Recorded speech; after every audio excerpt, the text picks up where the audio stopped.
Escuchamos a Carlos Ejero. El gobierno nacional, el Banco Central, dispuso liberar las tasas de los plazos fijos, ¿no? Que los bancos compitan. ¿Esto qué implica? Por un lado, sigue licuando los ahorros de la gente, pero también para el sistema financiero, ¿qué procesos desata? Pensemos que hay que hacer un poquito de historia.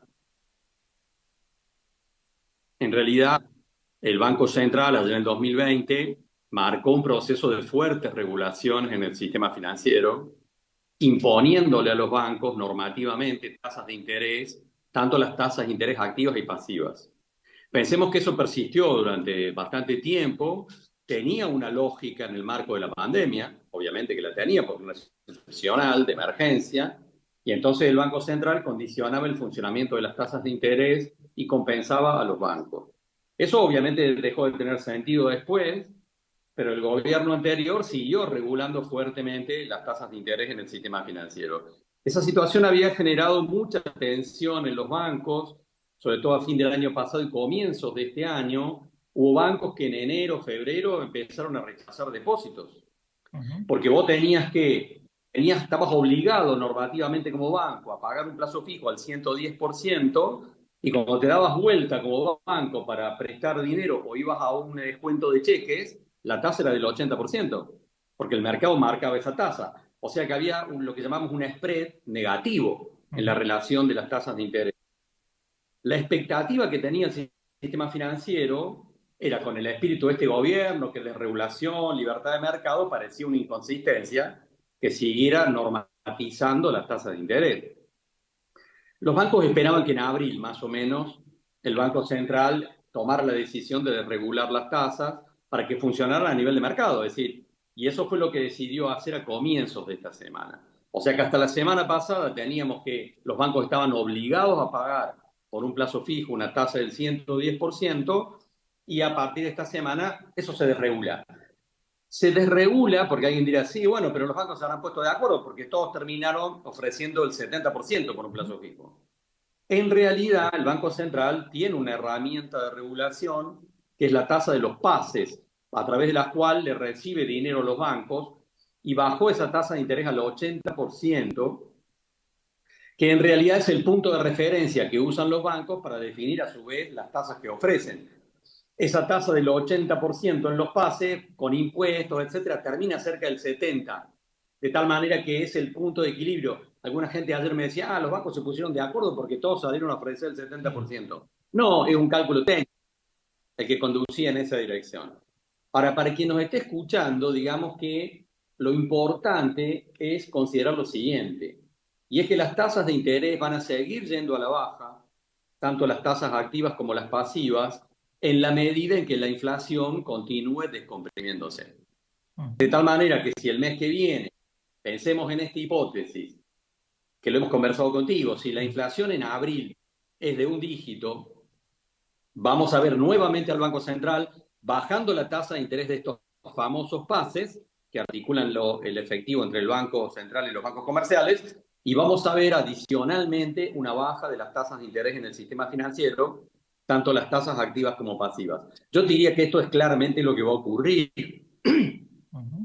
Y esta es la razón por la cual, en realidad, hace algunas semanas a la gente le recomendamos que si iba por un plazo fijo al 110, lo tomara con el mayor plazo posible.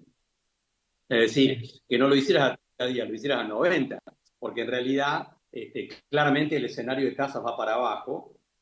Y a diferencia de eso, la cuestión es, no tomes un crédito a tasa fija en pesos a largo plazo si no es precancelable, porque te vas a encontrar en el tiempo, digamos, que vas a estar pagando muy caro un crédito si las tasas de interés van para abajo.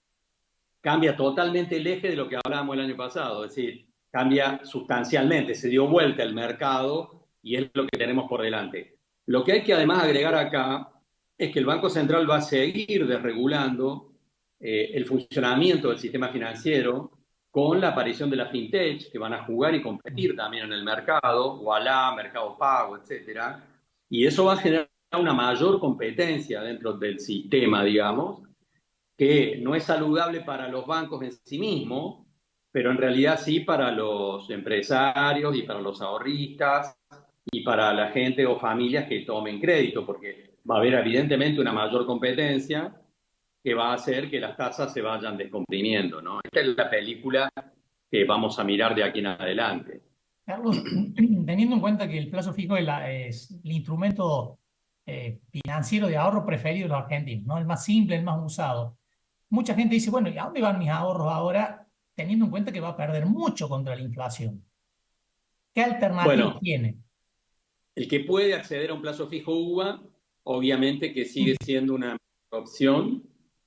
Yo te diría que vamos a ver al Banco Central probablemente, digamos, en un proceso de unificación del tipo de cambio y cabe esperar que Luis Caputo, el ministro, empiece dentro de algunas semanas a acelerar la pauta devaluatoria del dólar oficial, porque la pauta devaluatoria que está en el 2% mensual no se puede sostener, de tal manera que vamos a ver un proceso de aceleración del tipo de cambio en el mercado oficial, a cambio, digamos, la situación de los otros dólares. Tuve una conferencia hace 2 días con una cadena de supermercados y ratifiqué en realidad en esos supermercadistas del interior de la provincia que hasta reciben dólares porque hay un proceso de desahorro.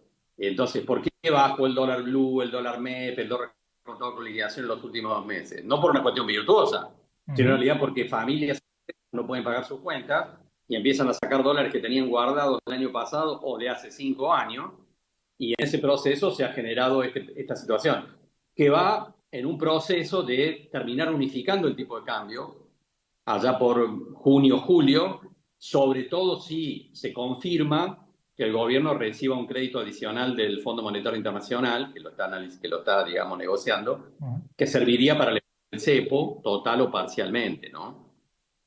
Ahora, en este punto, entonces, lo que pasa es que vos tenés, digamos, ahorristas sofisticados y otros menos sofisticados, ¿no es cierto? Porque yo diría tu pregunta, bueno, si tenés una cuenta comitente, en realidad podés ir por bonos duales eh, o por bonos que ajusten por ser, etcétera, etcétera, pero esa no es la actitud de un jubilado o de un ahorrista pequeño, ¿no es cierto? Bien. Yo